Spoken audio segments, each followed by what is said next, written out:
All right. Well, thank you very much. We have Lena Young-Green and Susan Long.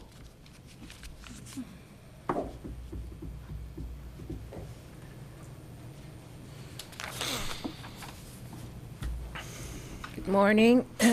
My name is Lena Young-Green, and I live at 3406 North Avon Avenue in Tampa.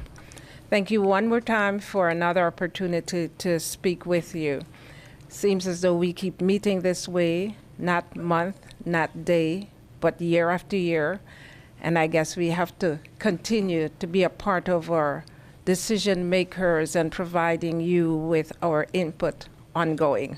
So we understand that we have to build this into our lives now. I recently had the opportunity to go to Columbus, Ohio, through the effort of Beth Alder, Michelle Ogilvy, and our Healthiest City County Challenge initiative. Attending that event, there were over a dozen elected officials who came early to the county's annual conference just to participate in this discussion. During this discussion, members from throughout the nation, 50 different parts of the nation that have received grants like we have, were talking about health throughout our communities and throughout our nation. And in so many ways, they were tied in with transportation and our environment. I felt very happy to hear some of the conversations. Included in the conversation was Commissioner Carter from Minnesota, who talked about at their local levels in the county, they were now taking the opportunities when they had to replace bridges that were under the jurisdiction of the county commissioners and readdressing transportation from that approach. Actually, they are taking the bridges and changing transportation in a way that they're addressing some of the historical behaviors that transportation has had and impacted in mostly the minority communities. They are even replacing some of the old structures and destruction of minority communities that occurred in Minnesota. How unique is that? What an opportunity we have here to actually follow some of the best practices that are happening throughout other parts of the world. I'm delighted to support Vision Zero that talks about reducing our accidents and our impacts on our residents. We're talking about building more community gardens, creating more green space and more paths that people get outside and actually do more things outside rather than getting in their cars. We're talking about our young people. I'm proud of our young people. We're not just talking about the ones that are older. We're bringing the younger people to talk to you. So please pay attention, and thank you for the opportunity to talk with you again. And our last speaker in public comment this morning is going to be Susan Long.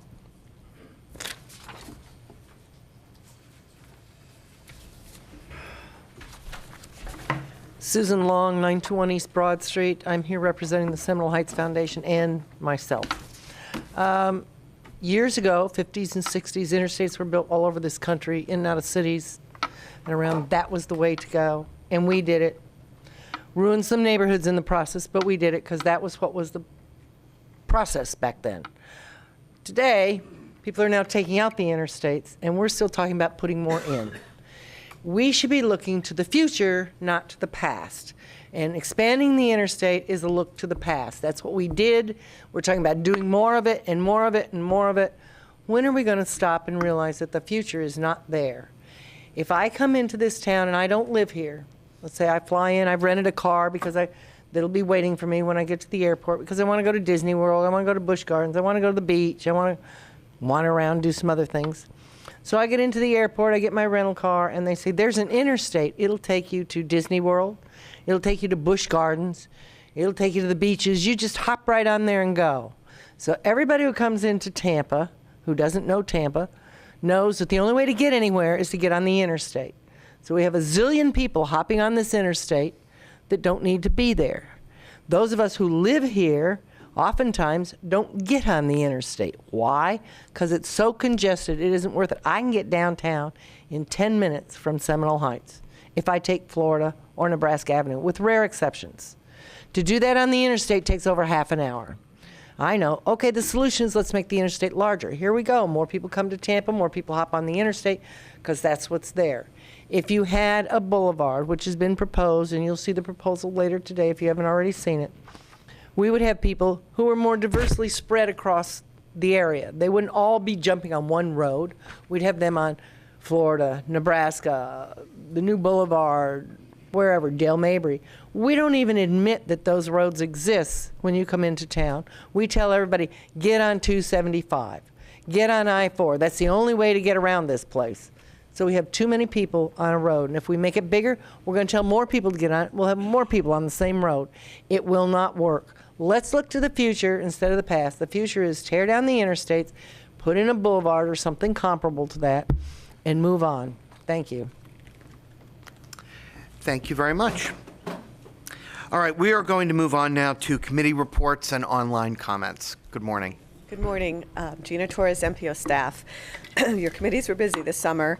All committees recommended approval of the items on your consent agenda today: the Bullard Parkway Complete Street Study, Plant City Walk Bike Plan, and Hart's Operation and Maintenance Facilities Feasibility Study. The Policy Committee recommended also the letter about the Florida New Starts Grant Program and the eligibility of water transit projects. That's on your consent agenda as well. Other reports that were presented to the committees included the MPO study to extend Sam Allen and Rice Roads in Plant City, the District 7's intersection lighting program, the Complete Streets implementation program, and the Old Tampa Bay Water Quality Project. DOT was commended for that one in particular for its innovative approach to improving water quality and the ecosystem, and that's scheduled for the Policy Committee's September meeting. The CAC nominated Terrence Trott to fill the at-large seat reserved for an African American. The BPAC hosted a regional summit of Bike Walk Tampa and scheduled a member retreat in July. The School Transportation Working Group was briefed on DOT's road safety audits near Brandon and Hillsborough High Schools, and the school district staff presented the process for school attendance and boundary changes. The Transportation Disadvantage Coordinating Board approved the Sunshine Line service reimbursement rates for 2018, and they passed a motion requesting that the Florida Commission for the Transportation Disadvantaged discuss changes in the client eligibility process that could have financial consequences for the Sunshine Line and its clients. The Intelligent Transportation System also held a meeting, and they heard reports on DOT District 5's data sharing dashboards, smart paint technology, which is going in on Meridian, crash prediction software, the status of Hillsborough County's air quality, and they discussed the importance of using data to improve planning, PD&E, construction, operations, and management of projects. The second meeting of the Big Data Working Group will be held late September.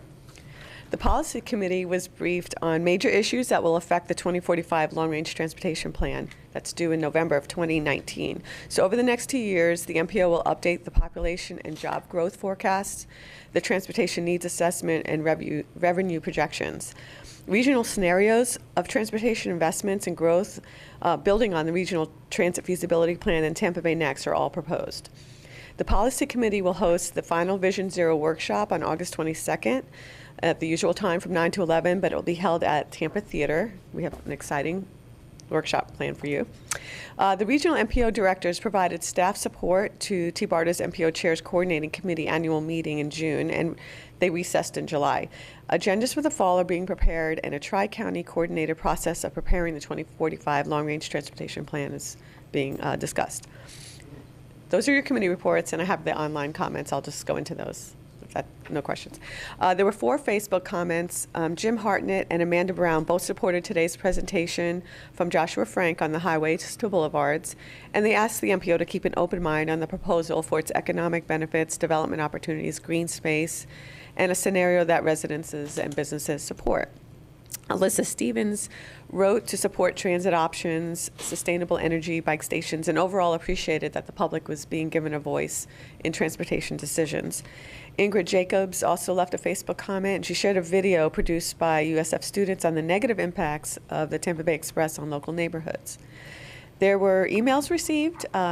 Taylor Ralph requested an article, I think she shared an article on Street Blogs that's in your folder, and it's entitled, "The Science is Clear, More Highways Equal More Traffic. Why are DOTs Still Ignoring It?"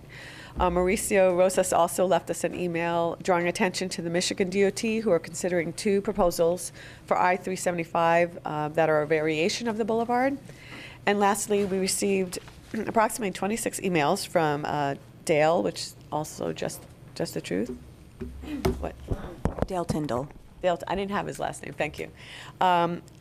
Citing different things, frustration for not moving forward on the State Road 60 interchange, worried about crashes, evacuation for Pinellas in the event of a hurricane.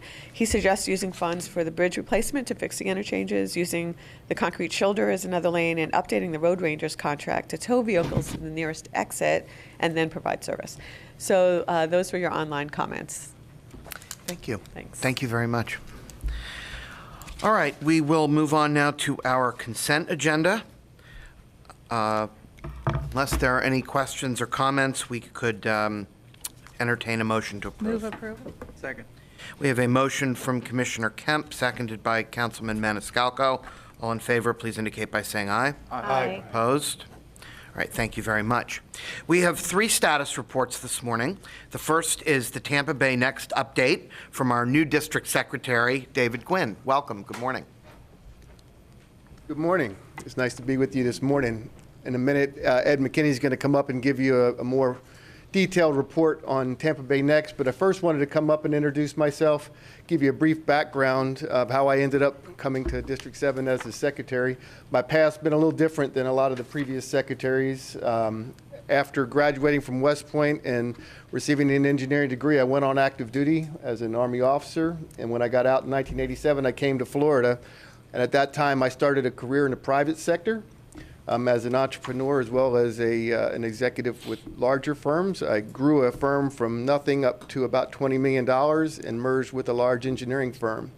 And so over the 28 years or so in the private sector, most of that was spent working for agencies, working for MPOs, working for DOT and others. I also served for 10 years on the CAC for Metro Plan Orlando when I lived in Orlando, so I'm very familiar with the challenges that the MPO faces and the region in general. I've lived in Tampa for about 8 years. A couple of years ago, I made a career decision that I felt I could serve better the community and others in the private or in the public sector as opposed to the private sector. And so I joined DOT, and in 18 months, the opening came up when Paul left. And so I was very intrigued primarily about the challenges we have in Tampa Bay. There's no easy solution. We all know that. If there was, we'd already be on it and working on it. However, I think for a couple of years at least, the discussion has really veered off of what it needed to be, which is what do we do for transportation in our region, to be focused more so on the express lane projects. And so what we needed to do was take a step back and say express lanes is one congestion management tool that could be used, but we need to look at all the others. The other thing that I strongly believe is, DOT is a part of the community. Our roads are basically property that are within neighborhoods, communities, cities, and we need to work very closely with our partners and the other agencies. A lot of the things we're looking at in the TB Next, which is really a process as opposed to a project, a lot of what we're looking at is going back and saying, why did we go this route? How did we get here? And should we revisit some of these decisions and look to see whether we should modify those and go in a different direction? But as Ed will tell you as he's going through his update, we're just one part of this whole process, and we're just one party of whatever it is that we find that we need to do. I think every speaker that came up and the ones you hear, nobody says we shouldn't do anything. Everybody says we need to do something. It's getting to the point of what we need to do that's the important part. And that's going to take cooperation, DOT, with the local agencies, with the MPOs, both from the ideas that we come up with the process we follow to come up with our plan, but also, of course, the funding of these plans. A lot of these plans would require a lot more than just DOT saying this is what we're going to do. So I look forward to meeting with many of you individually. I do already have some meetings set up, and I'd be glad to meet with anyone who wanted to. And at this time, I'm going to have Ed come up and give you the latest update on the Tampa Bay Next process.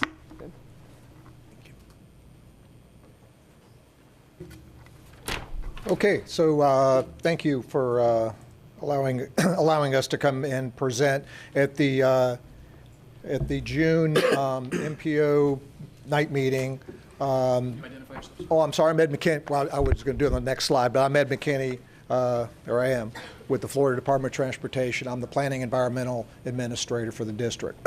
So at the June meeting, there were some stipulations, some asks of the department to come back and provide regular updates, as well as provide information on how we're going to present those updates moving forward. So we're going to go through some of those today.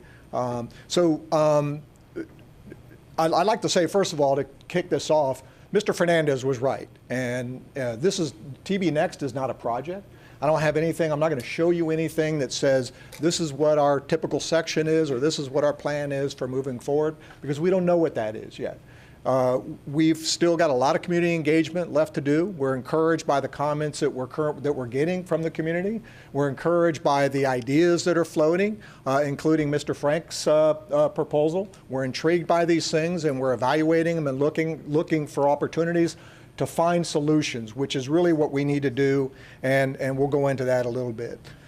So what is TB Next? Well, TB Next is trying to address 4 distinct problems that this region has and it continues to have. One is the design, and not to get too technical, but the geometry, the geometrics of those interchanges are challenging. There's bottlenecks. There's lane reductions at certain places that cause folks to have to make choices at last minute, drivers to make choices at the last minute, causing congestion at some of our key interchanges. That occurs in the State Road 60 interchange, and it occurs in the downtown interchange. Those are challenges that we continue to have, that we have today. Looking forward, we got a challenge in the growth that we have. We heard in St. Louis that they would love to have the problems that we have with the growth that we continue to have. So that increases the demand on our system. And it's not just the interstate system that's facing the burden of this increased demand. It's our local streets. It's our local systems. It's the roads that go through our communities and our neighborhoods that are also feeling the brunt of this growth. So how do we address that? Is the traffic in the right place, and do we need to put it in the right place? I think somebody mentioned that about tourists that are coming to this area. Where do we want those tourists to go? What do we want them to see, and what do we want them to remember about this region? It's about choices. We hear over and over again, there's limited choices. It's either get into a car or take 2 hours on a bus. Mark Sharp had a great article in the newspaper this weekend talking about his experiences, and there's been several articles written recently about experiences using transit, and these are real challenges that real people face. So how do we deal with those, and how do we provide more choices for the folks in our community? And then ultimately, how do we get to consensus? How do we get to some point where we all agree this is a decision we can move forward with? There is no perfect solution. I like to quote what Mark Sharp said, and I give Ray Shamanti the benefit of this quote. There is no silver bullet, there's silver buckshot, meaning there's going to be a lot of different solutions that we got to bring.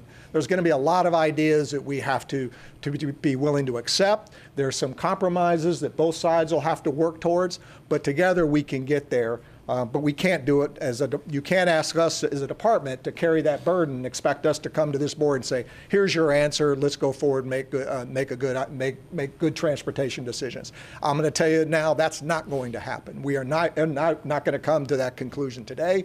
We will never come to that conclusion. But I think together we can come to some compromise and some opportunities to move forward. So you've asked us to do these things. You've asked us to provide mitigation efforts for the neighborhoods. You've asked us to provide better community engagement. You want a continuing status update on the PD&E, that's the project development and environmental process. You want us to talk about options for premium transit. You want us to talk about the human impacts of the project, and you want us to continuing with the reevaluation of all segments. So we're going to talk about that. So where are we today? So these are the different segments. As Mr. Villa pointed out, the SEIS segments are the downtown interchange to the West Shore interchange. That was the supplemental EIS segments from the original Tampa interstate study. So that's the segment that we are reevaluating everything.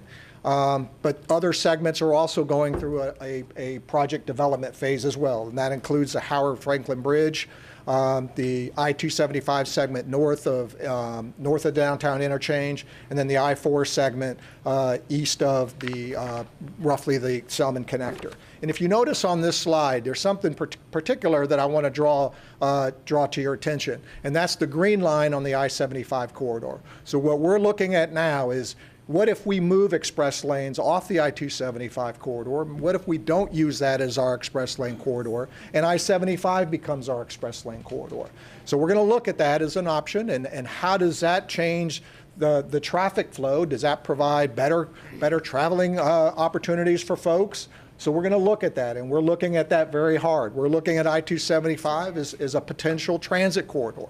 You know, what if we use that corridor for incorporating some of the premium transit alternatives that will come out? So we're studying all different alternatives. But I want to stress to you what Tampa Bay Next is. So if you want to see a map of Tampa Bay Next, this is the map, only map I could show you of what Tampa Bay Next is. It's everything in our system. It's taking a look at all of our networks, because nothing operates independently. And I'm sure we all saw some of this recently with the storms. Water goes where it wants to go. Traffic goes where it wants to go. There's no way for me to say, well, if I do this, people are going to go there. People are going to take Waze, and Waze is going to tell them what's the easiest way to get there. We need to be willing as a board, as a county, as local officials, to say, you know, maybe there's a solution here that we need to bring into this conversation, and we need to take some ownership of that. So Tampa Bay Next looks at all of these things. And if you see, we've got even waterborne transportation. Is that an opportunity for us to move forward? So this just illustrates the PD&E process to address the question on mitigation. Obviously, our first intent with any environmental project development process is to avoid impacts. And if we have impacts, we want to minimize those impacts to the maximum extent possible. And if we can't minimize those impacts, then we obviously want to incorporate some mitigation factors. That is part of the National Environmental Policy Act. It's required of us, but it's also something that we know the community values, and we will continue that process. The information that was collected during the charrettes last year will be part of any solution moving forward. That information has not been put on a shelf and forgotten. We will address those issues as we come to an agreement on those solutions. So where are we with this process? We are early in the process. We are still in the project screening. We're looking at alternatives. We're looking at ideas. We're taking community-suggested ideas. We're taking ideas that others might have, and we're saying what's a good solution? Is it technology? Is autonomous vehicle going to save us? Are any of those 4 kids got a better idea than what we have? All those ideas we're going to consider, and we're going to look at, and we're going to evaluate through the screening process. But ultimately, as you see, there's going to be a point where we've got to make a decision. And maybe that decision is to do nothing. But then we have to live with the results of what that decision does for this region. So these are, I'm not going to go through these. These are just the items that we will look at through the NEPA process to give you a sense of, you know, we are looking at everything. So of particular interest here is on the top, you'll see the Tampa Interstate Study Schedule, which goes from, it's already started. We've already begun the process, and it runs through the fall of 2019, potentially into early 2020. And we've aligned that schedule with the Regional Transit Feasibility Study, which will also be ongoing through that same process. Again, looking for opportunities to synergize the two ideas. Are there opportunities that will come out of that study that could be easier to implement through the Tampa Bay Next process? Referring back to that all-inclusive map, what are those opportunities, and how can we as a department help move those things forward? We think this schedule, along with the various workshops, there'll be some a bunch of workshops ongoing. Some will work together, some will be separate. But as you can see, this process will be working together. This is just some typical sections showing some options along I-275 for potential transit, easy to implement. As Dale Tyndall has mentioned to us and many of us on many occasions, that surface is there today. It doesn't require any additional widening except for at a few pinch points. But there is opportunities along that corridor to implement some form of transit if this is what we move forward with. So how can people get in and continue to be included in this process? We will continue to hold community engagement meetings. I believe you have a schedule in front of you.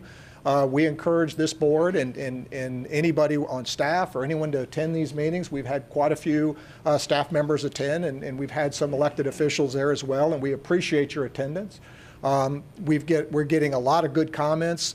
One other thing that we're incorporating in this conversation, because a lot of things people are talking about, they don't fully understand what it is. Like when you talk about transit, you know, there's probably, and I'm not the expert on this, but I know there's more than just a train on tracks. And there's different types of trains on tracks. There's different sizes of transit. There's bus transit. There's rail transit.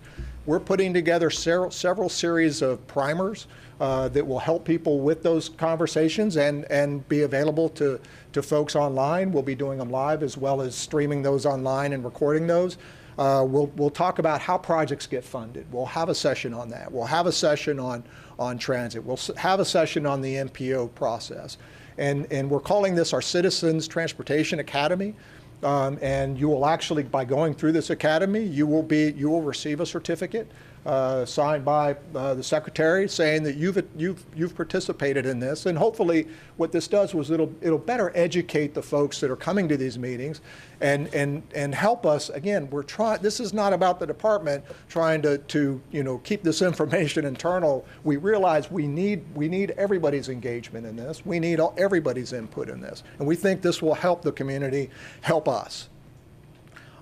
So what have we heard so far at these community engagement meetings? I'm not going to go into every single one of them, but we've heard everything from prioritizing solutions like rail and bus, using data to drive decision making, account for new technologies, and allocate funds to sidewalks and roads to local neighborhoods. So we're getting a lot of good information as a result of these community engagement meetings. All that is available on our Tampa Bay Next website.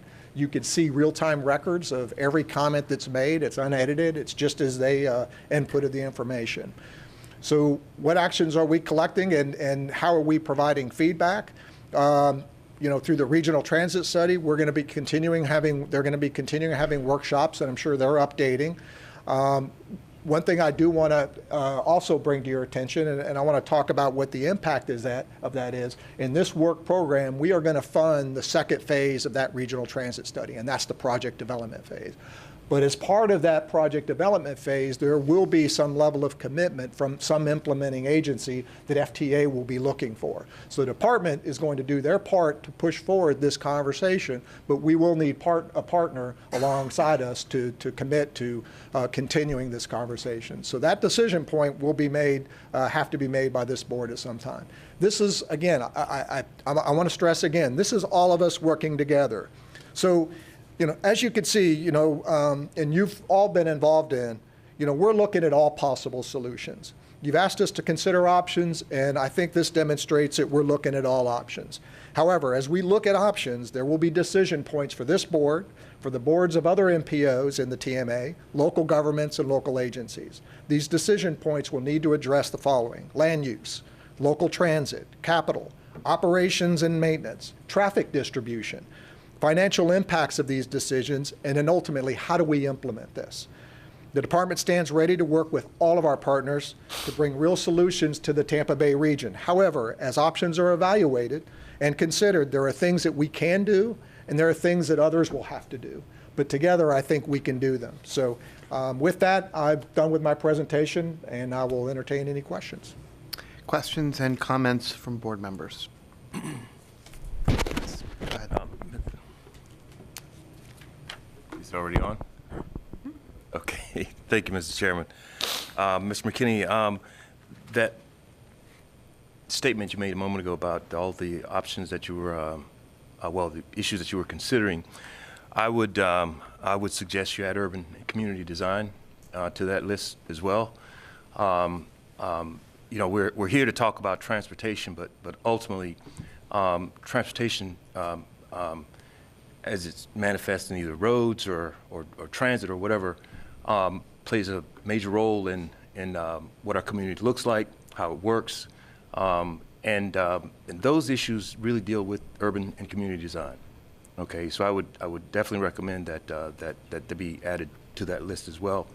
A lot of what we'll probably hear about in Mr. Frank's presentation will deal with those issues as well. But I would definitely like to have you consider that as an option also, not just land use, okay, but urban and community design as well. Okay. Absolutely.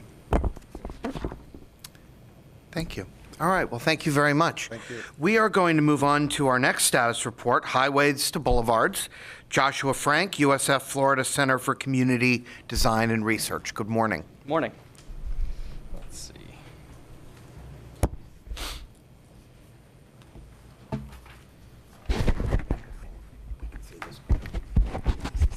Okay, so thank you for having me. Again, my name is Joshua Frank. I have a master's degree in architecture as well as a master's degree in urban and community design.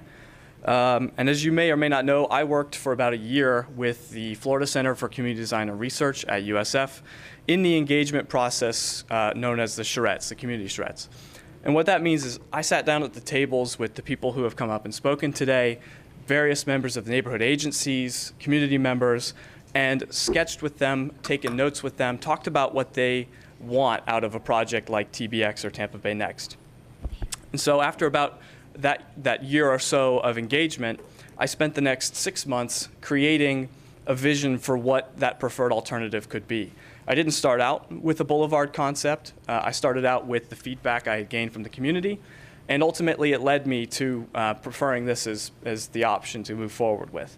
But it's not my presentation. It's really a presentation of a community set of consensus and goals and ideals.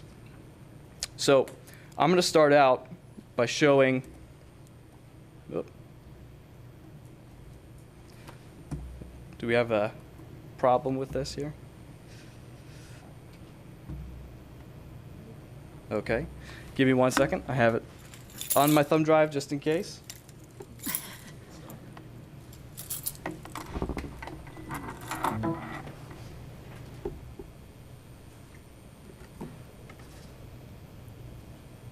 Okay, sorry for that. Good save.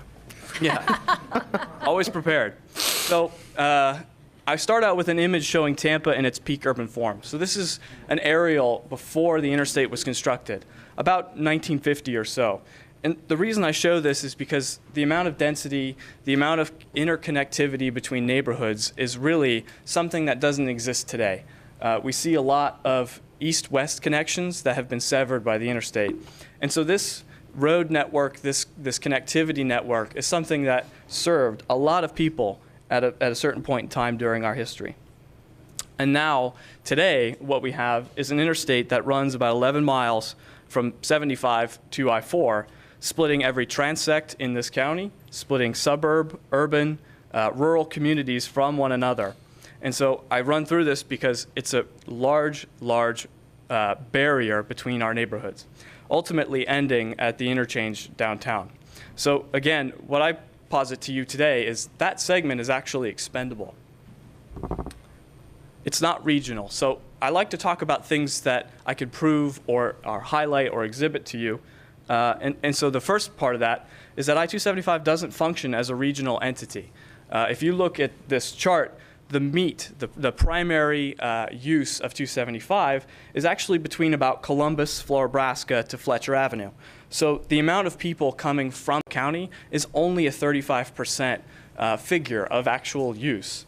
And the amount of people coming up to USF from downtown is a significant use. So you look at the 4 major exits highlighted on the left, that's Bush Boulevard, Fowler, Fletcher, and Bears. The primary route is people coming north to those exits and then returning back south. You can see the disparagingness between those gray and yellow bars and the blue and orange bars. Those blue and orange bars represent the rural county coming into this area. What else does it do? It bisects communities. So, for example, these are 5-minute walk radiuses studying the east-west connections that currently go onto the interstate. If you happen to live at Sly and Nebraska, it's going to take you about 20 minutes to get to Florida Avenue. If you live between Sly and its next cross street, it's going to take you an hour and a half just to walk to the equidistant side. So that's the difference between walkable and unwalkable. It's like that the entire length of the interstate. So We also know that I-275 lowers property values. It lowers them significantly. It does it in a lot of different ways, but one of the biggest reasons is noise pollution. If you happen to live along that pink corridor that's around 80 to 85 decibels, for every decibel over 55, which is sort of background level noise, you lose $1,300 of property value. So if your home lives within that pink area, you're losing $30,000, $40,000 off the top of your home just because of noise pollution. So what is the alternative?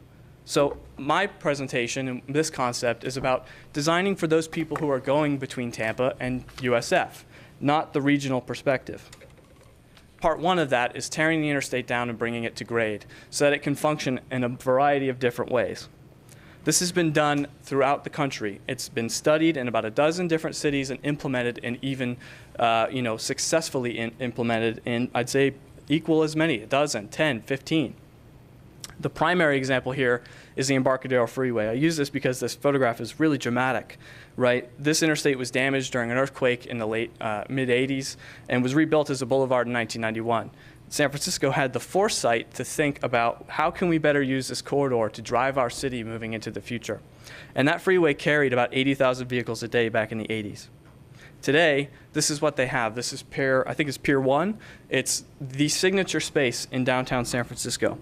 This has happened elsewhere in the country, for example, Milwaukee. Maybe we're not comparable to San Francisco, but Milwaukee's a pretty comparable sized city.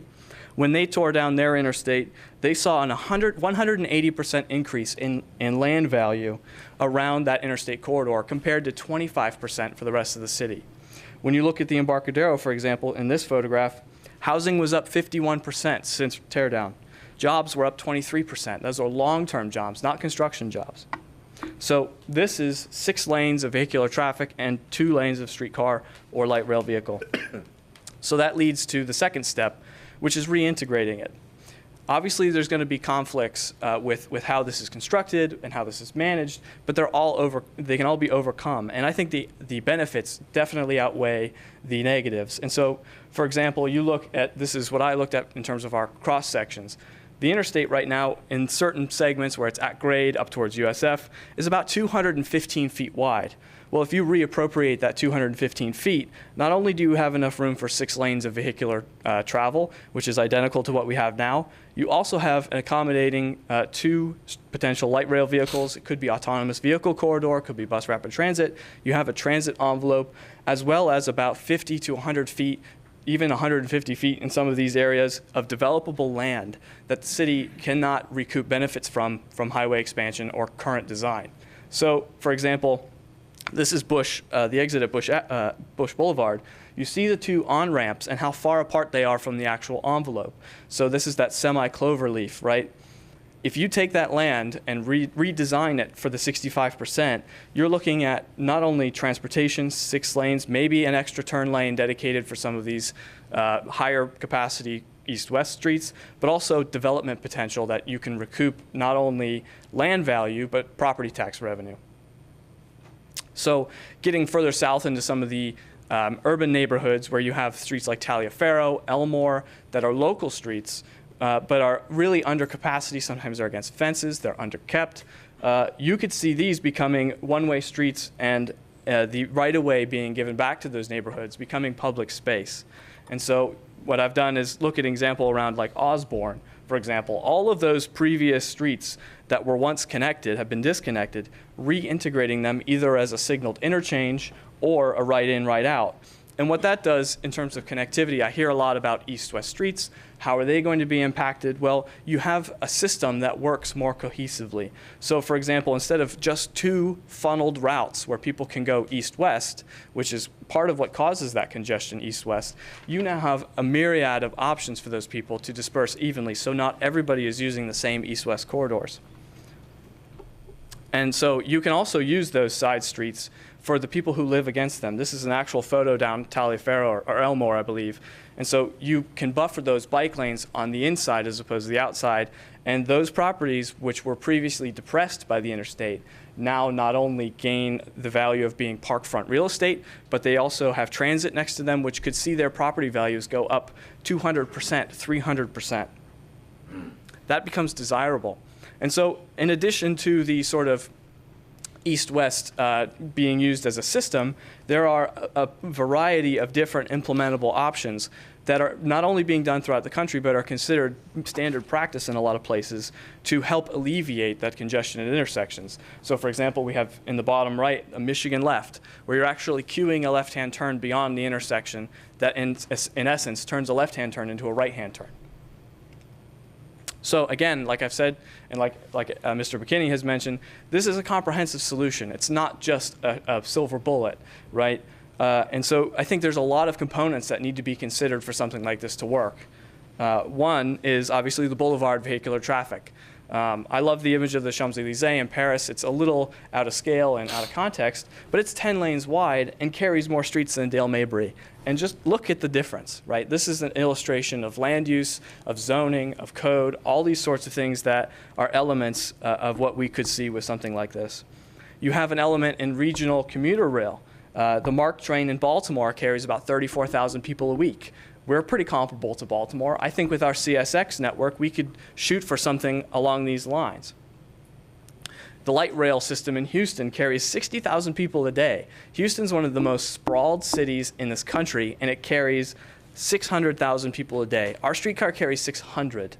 That's a drastic difference. If you can capture some of that 65% moving north-south between downtown and USF, convert them to transit riders, you're looking at a major improvement, not only in terms of vehicular congestion because you're taking cars off the road, but you're also looking at a new venture for people to actually contribute to funding these sort of projects as riders. The fourth component to this, I think it's fourth, maybe fifth, is maximizing our existing interstates. We have a major problem with Malfunction Junction. There's a reason it's called Malfunction Junction. It's because it's the problem. You can't out-design something that is, doesn't work. And so without that junction and a boulevard in place, the existing interstate runs seamlessly from east to west. And so you remove the knot. And that essentially will make that existing interstate function a lot better. You utilize the I-75 envelope, you utilize the Veterans Expressway, potentially extending that to I-75, and you're looking at something that doesn't take as much impact or investment in terms of property, in terms of environmental impact, something you can do really, really easy in comparison to I-275. Part 3 of that is the smart growth. And so I like to say that this is the sort of solving every problem we can with one solution.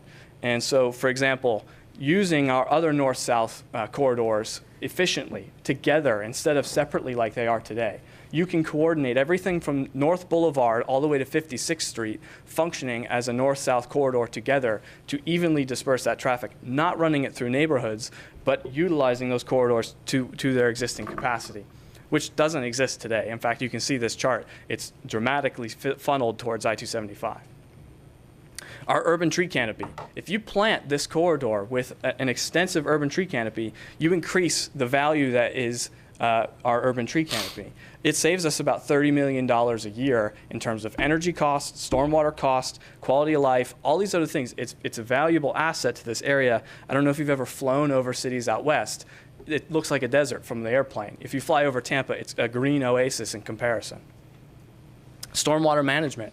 You use this corridor to put in the best 108-inch pipe you can find that then funnels stormwater infrastructure to that corridor, and you eliminate flooding from your local streets. You can use this corridor to solve a lot of issues. In addition to that, utilities and other infrastructure. I know Google Fiber is kind of on the back burner for now, but imagine connecting USF and downtown via the highest speed internet possible.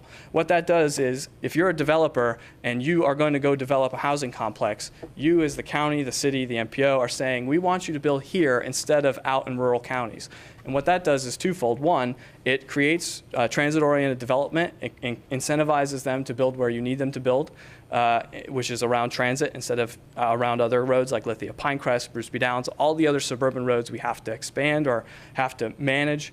But it also does another thing, and that keeps the rural areas and the suburban areas rural and suburban. Because if you live in Lutz today, Lutz today is going to be a lot different than Lutz in 2040. And so if you want that quality of life to stay the same in Lutz and Brandon and some of these other rural areas, you have to invest in some of these projects to drive the growth that's going to occur away from those areas. Lastly, and not understatedly, the economic development portion of this is beyond what we could ever see from highway expansion. You look at just the interchange now, the amount of right-of-way it takes to have an interchange versus the amount of right-of-way it takes to just have an interstate is drastic. All of that red essentially becomes transit-oriented development. So this proposal gives the city, the county, 36.5, if not more, acres back as developable land, as property tax revenue land that can contribute to the local economy and, actually create that sort of city that people my age and my peers are moving to. And I have peers that I went to school with in urban design and architecture who are implementing these projects in Portland and Seattle and wondering, why they would have ever stayed here in Tampa.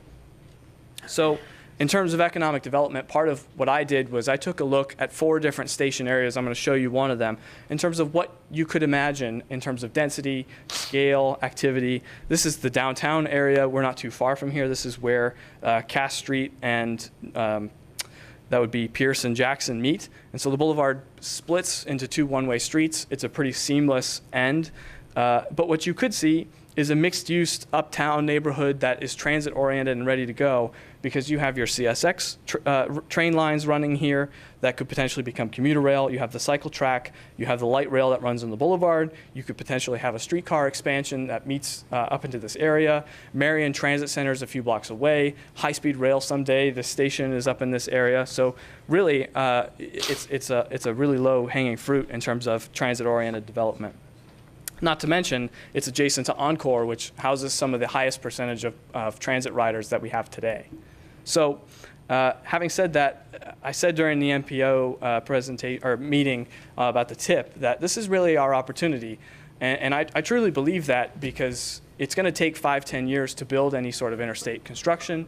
And then it's going to take another 20-30 years before that's ever at capacity where it has to be looked at again. And so for me, looking at this in perpetuity, as Rick has said, is sort of this accommodate mode. And it seems like something that, given this chance, it's going to be another 50 years before we ever have an opportunity to rethink this corridor as a region and as a community ever again. And I hope to be here in that time frame. I'm from St. Petersburg, but I have to tell you, it's projects like this that keep people like me in this area. Not just because it's in my industry, but it's also because this is what I want to do. I live in Ybor City. I've lived in Tampa Palms. I've grown up in St. Petersburg and Oldsmar. I'm a local. I have every reason to stay here except something like this that will actually sort of drive my future and my children's future. So with that, I just want to thank you for having me and thank you for listening. I will meet with anybody who wants to hear more. Obviously, I talk a lot, and I'm very passionate about this. And I've given presentations over an hour. I've stayed for questions over an hour. So I'm willing to do whatever it takes. I'm taking my vacation time to be here today. I've taken off work to do these presentations previously. So I really do believe that this is our future. So thank you. Well, thank you very much. That was very passionate and very interesting. Councilman Maniscalco. Thank you very much. First, I just want to say that I've been really looking forward to hearing your presentation, having heard from other people, to expect something different. And I have to say, this is absolutely fascinating. It's something that I would have never thought of. Tear out the interstate and create this boulevard. I remember when I visited Paris the first time 10 years ago, going down the Champs-Élysées, thinking to myself, what if Dale Mabry was something like this? Yeah. Well, this is not Dale Mabry. This is our current interstate.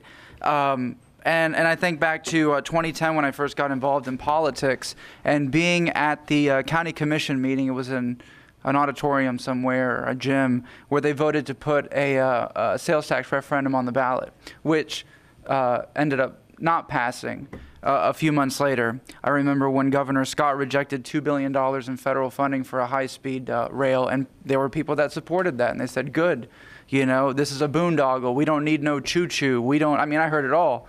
And I think what's happening now with TBX and this whole discussion from the last 2+ years that I've been in office is I think we've reached a point of desperation. We haven't done anything meaningful to address our transportation woes. Tampa is not Tampa of 2010. It's different now. I think our generation, the millennials, people that are moving here, people that, it's unbelievable, the people that I meet every day. Where are you from? They're not from Tampa. Well, we came here because of this. We want to raise our family here and whatnot. But transportation is our biggest issue. Watching this presentation and hearing you speak and imagining, seeing something on paper, imagining Seminole Heights reconnected, West Tampa reconnected, what it would do taking traffic off some of our main streets, allowing more access for folks that live within the city of Tampa. And it was brought up earlier, perhaps moving the express toll lanes to 75, taking them away from our urban corridors. I had a conversation with a gentleman in the audience before this meeting, and it was, why does Tampa have to suffer to accommodate the commuters that are coming from Pasco County or Pinellas County? I understand, people come here to work. Tampa's the place to be. But, when we have real options like this, real ideas, and maybe, there's people that are going to say that this is crazy to boulevard, take out the interstate. Where are we going to go? But when you reconnect neighborhoods, when you're showing the different options, where you're showing the economic development, you're taking dead land that is just concrete and revitalizing that. Property values, quality of life issues, environmental issues. You talked about the tree canopy. This is something that we absolutely should be exploring and incorporating into the discussion with Tampa Bay Next. If you want Next, this works. Instead of continuously widening the interstate. It's not free. Just because we're not paying a sales tax referendum on TBX doesn't mean it's free. Our tax dollars go to it, whether it's federal or it's state or it's local. We're paying for it somehow. It's coming out of the taxpayers' pockets. If we're going to do something, spending our money, we should do it in a meaningful way that would work. I think something like this would be, it would recreate Tampa in certain areas that is just, unfathomable. This has given me a glimpse of what neighborhoods could be. Yeah. We can't go back in time. Neighborhoods were destroyed. Ybor City was split in two. Tampa Heights was cut up. Seminole Heights was cut up. But we're doing something for the future generations where they say, we had the foresight. We saw this, and we can move forward in a very productive way. So. Yeah. And to that point, like I've said, it's not something that we're studying in a vacuum. There are other cities who have not only done this, but are currently studying to do this now. And this is the sort of project, and I said this again during the tip, and it's a little bit of a headline sort of speech, but this is what you do when you want people from Charlotte to come and study how we do things and not have to send delegations to Charlotte and St. Louis. This is how you become a leader in not only city building, but urban design, architecture, land use, transportation, and the above. So thank you. Yeah, Tampa has everything. For the most part, we lack in legitimate, robust transportation options. I can sit down with almost anybody for 30 minutes, not even sit down, just take them for a quick drive through Tampa, and I can convince them, you want to move here, and this is why we're a great place. But without that transportation component, we're going to be right here at the edge, and we need that push to really send us into to what we deserve, the city that we deserve to be, not just for us, but for future generations. Thank you. Commissioner Kemp. Thank you, Mr. Chair. I appreciate your words as always, Councilman Maniscalco. You're, I think, probably the youngest member of the MPO, and it's great just to hear the freshness and openness, and I think we have really have to kick this open, and that is I appreciate Mr. McKinney's remarks this morning. Our new Mr. Gucci, I think, I'm sorry, I don't quite have the name. Our new DOT Secretary. Gwen, sorry, excuse me, our new DOT secretary. I look forward to working with this. We have needed this, and Joshua, I think this is some great inspiration and the kinds of things that you pointed out there.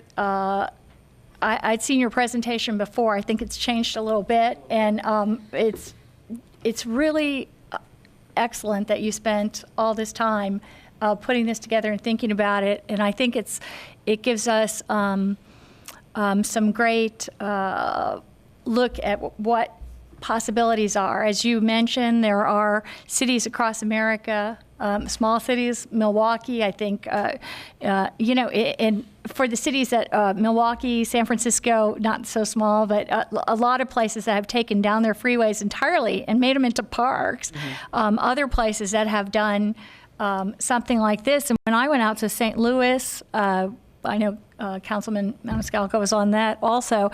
One of the things that, I learned there is they actually took we talked about their expressway and what they did with it, but in terms of mitigating for some places along it that they went to, but actually they took a huge segment of their expressway out of the middle of St. Louis is what I learned, and then they had a roadway that they capped over and made into a park to connect their national park there on the water, yep. Right, the arch, with the downtown. And when I see this, I think it's really wonderful to think about. I'm very frustrated that not only we have this road, this wall barrier down the middle of a part of our city, which was the American way, as you said, in the 50s and 60s.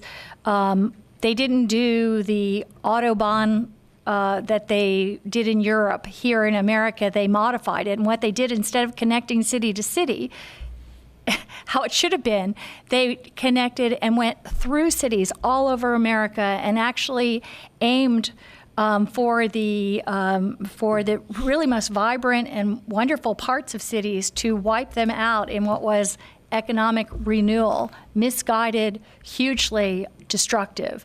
And I don't want to see us doubling down on that for the future. As you also pointed out, when you put these roads through cities, they don't serve regional, they serve local. 65%, as you said, of the traffic on that is between Fletcher and downtown.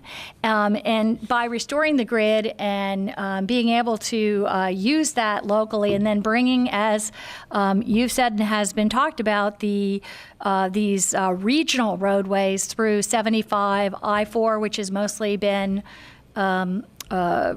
redone already, hugely losing a lot of that.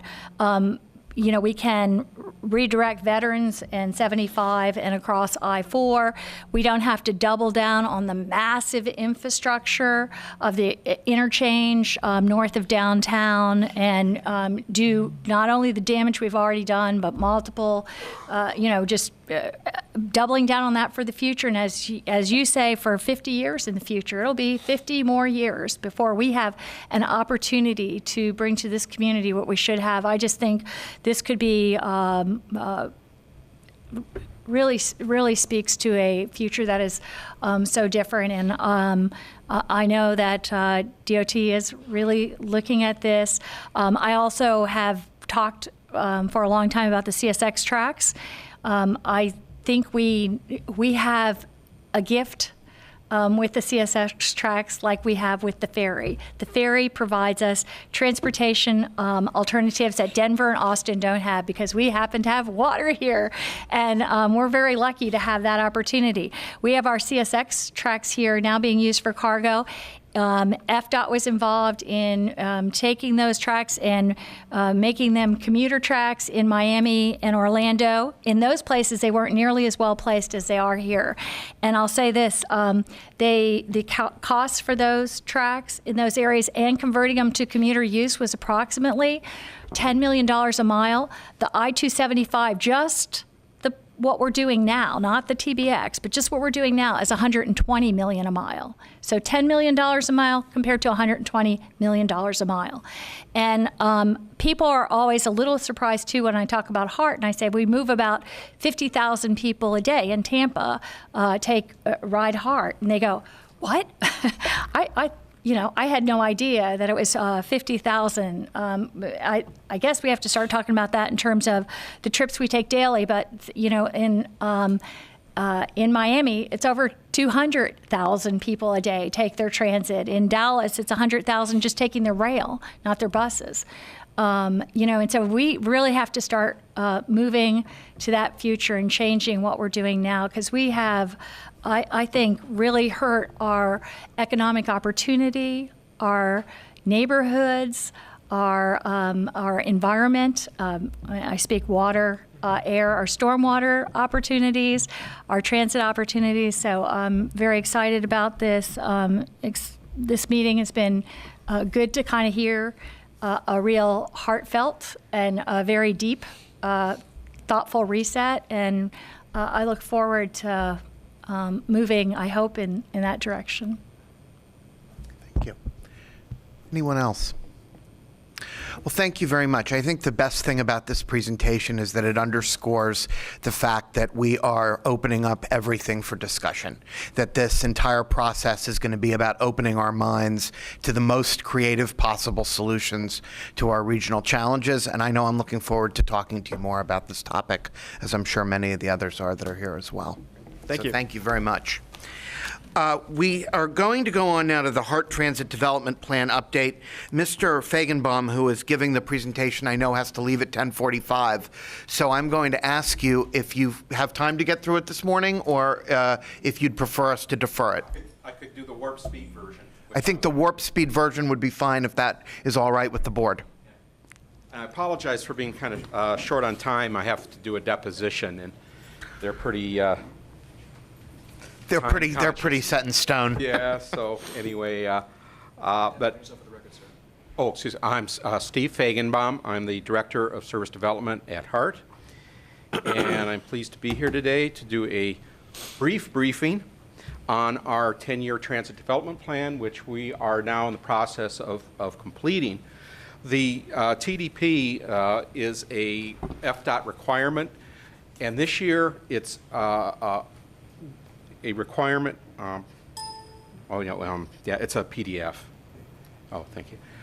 Yeah, again, I'm sorry on that. We're trying to convert this to a traditional PowerPoint. Didn't work. But anyway, the TDP is a FDOT requirement. We annually put an TDP in. This year, it's a major update. Every 5 years, you're required to do a major update. One of the things that is unusual about this year is that along with the TDP, our traditional major update of the TDP, we have coupled this with a COA, a comprehensive operations analysis. The last time that Hart did a comprehensive operations analysis, that is a thorough study of our system, was 2003. Councilman earlier mentioned that Tampa has changed since 2010. Hillsborough County has changed quite a bit since 2003. So we're well overdue in really looking at our system. So what the COA is trying to do is it tries to rationalize, I'll put up the next little chart. What we're trying to do with it is sets the tone. The COA sets the tone for what we're going to look like over the next few years, and that feeds into our TDP. The COA is really year one of our TDP.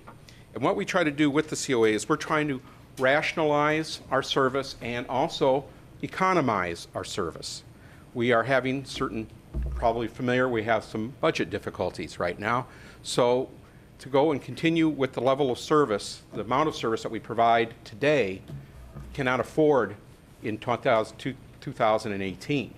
So not only are we trying to rationalize our service, we're also trying to find areas of economy, areas that we can disinvest from, and then try to reinvest and still save some money to balance our budget. In our TDP, we also have a funded plan and an unfunded plan.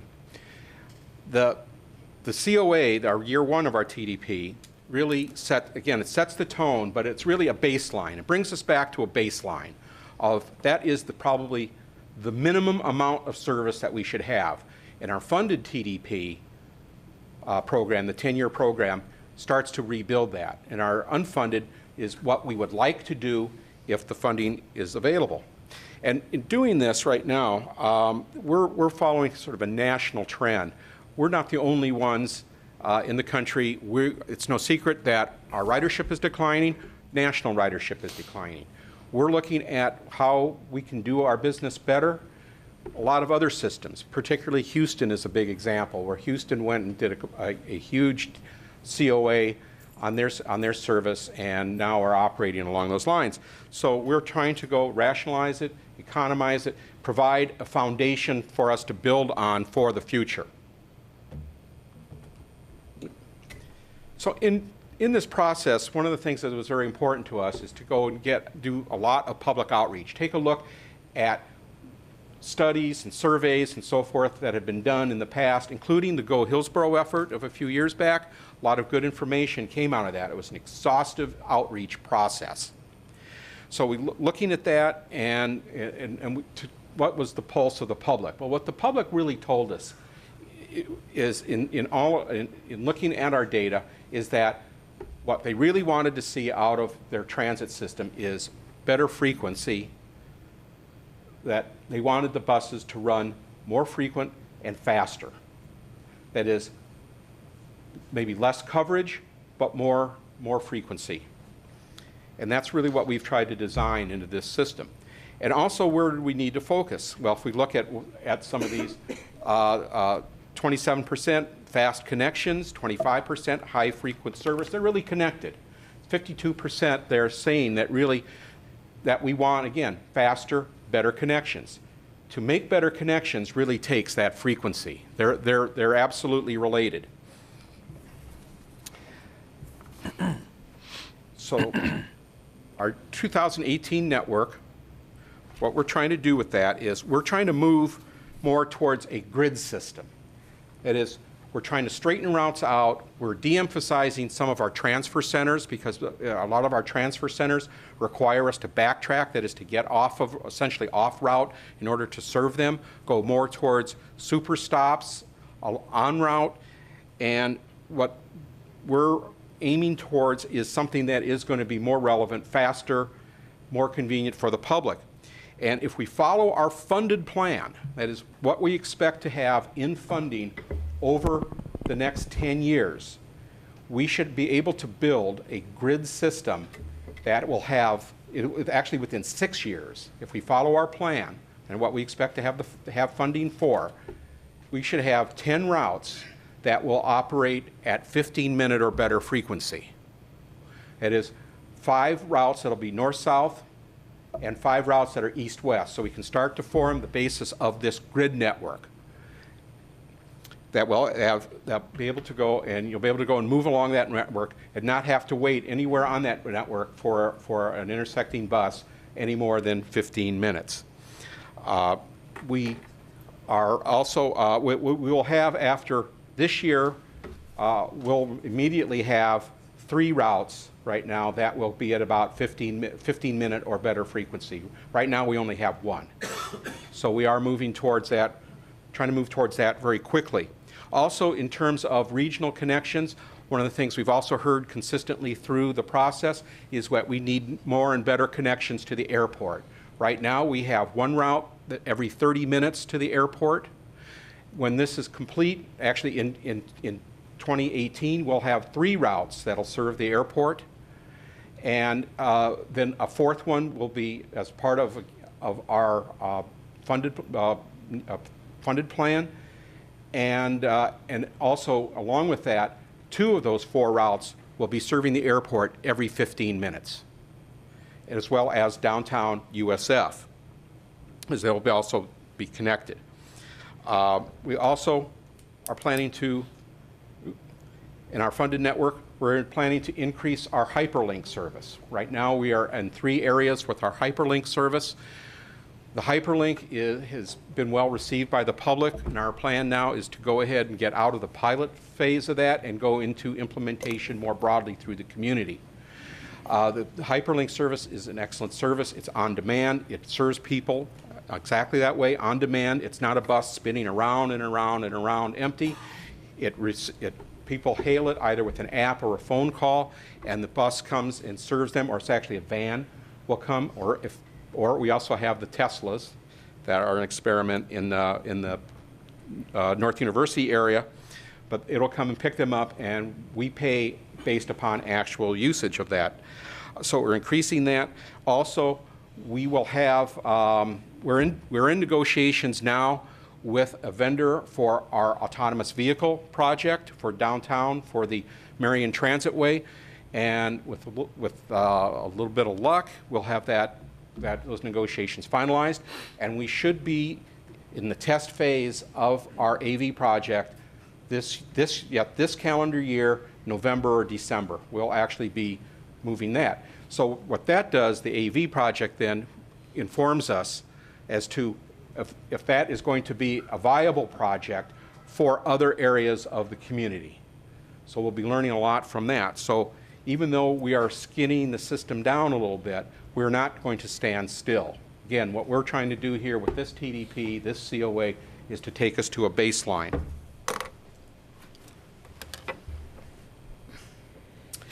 And in about 10 years, within that, we should have something that would look a little bit like this. I know it's hard to see on this map, but it'll be a more robust, a more vital network. Again, we'll be using the hyperlink service for a lot of the low-density areas.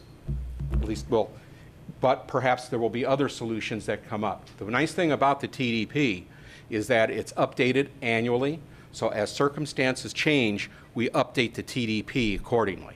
So if a new mode comes in, a new technology, we can go ahead and we can update and incorporate that technology at that time. So it's not a document that we write, put it out there, say, okay, we don't have to do it again for another 5 or 10 years. It is a dynamic document. It is revisited on an annual basis. And right now, this is just a little chart on frequency.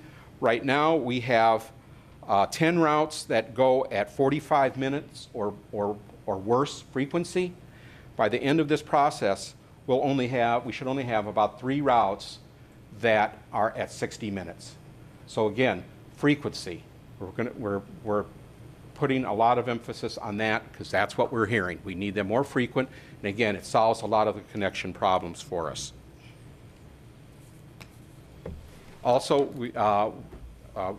McKinney talked about the Regional Transit Feasibility Plan. HART is very active in that plan.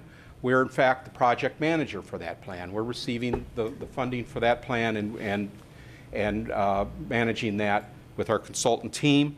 And so obviously we have a big role to play in that, and our TDP and the way that we have this system designed is with this in mind, that we are able to make regional connections via faster express service, via faster local services, and that we are going to become a part of this regional plan, whatever it may be, when our consultant team tells us actually what it will be.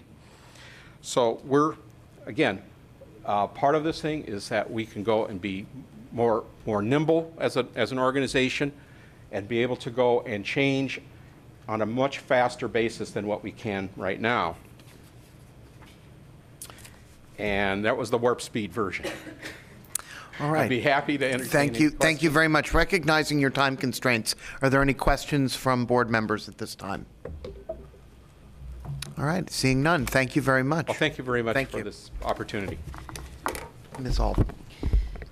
Thank you, sir. And board members, your Tampa Bay TMA Transportation Management Area leadership group members have spent a lot of time at the last 2 meetings hashing through projects of regional significance in our transportation system in the Tri-County area. And we have integrated those priority decisions that were made at the Tri-County area into the priority list that you all approved in June, but we didn't have a chance to talk about them very much. And today we focused a lot on the Tampa Bay Next process. So at our next meeting, I'd like to bring back to you, per our TMA Leadership Group members' request, a discussion of some of the regionally significant transportation projects that have been flagged as priorities for us to advocate for funding at the state and federal level. We are also, as Mr. McKinney mentioned, looking at how that Tri-County Leadership Group can play a role in supporting the Tampa Bay Next process and the Regional Transit Feasibility Plan. And so what happens next with the MPOs is an update of our long-range transportation plans to 2045. And the first step in that is looking at our growth scenarios for 2045. And of course, those decisions all would be greatly affected by some of the decisions that we're contemplating right now in Tampa Bay Next and the Regional Transit Feasibility Plan. So we're proposing a scenario planning process that would be coordinated at the Tri-County level and also carried out in each county by the MPO there. And I'll bring back more information to you next month about that as well. Our TMA Leadership Group's next meeting is on September the 9th at 9:30 in the morning, and of course you're all welcome to attend. Two other things I'd like to flag for you. On August 22nd at 9 a.m., our policy committee will host the Vision Zero Coalition Workshop, where we'll be rolling out a draft action plan. That action plan will then be circulated here and to all of the local governments, all of whom have passed Vision Zero resolutions. But it's going to be a fun, I hope, and engaging workshop on August the 22nd. We'll be at the Tampa Theater, and we'll be providing some short films where folks who have been touched by traffic violence here in our community tell their stories. And then finally, I wanted to let you know that the Regional Planning Best Practices Study that you all have supported and that we held the kickoff workshop for in May. The start of that study has been postponed by a couple of months at the request of the T-BARTA board as they look at the award of the contract and which is the best consultant to move forward with that best practices study. So that decision hopefully will be made at their August meeting. I can't remember now if it's the 18th or the 25th of August, but it is on the tbarta.com website. So hopefully we will be able to get moving on that regional planning best practices study shortly. Thank you. Thank you. Is there any old or new business to discuss? I don't see any. Let me just remind everyone and everyone in the audience that our September MPO meeting actually will be held Tuesday, August 29th. That's the week before Labor Day, rather than the Tuesday right after. So we will look forward to seeing you all again then. And if there is no further business, we are adjourned.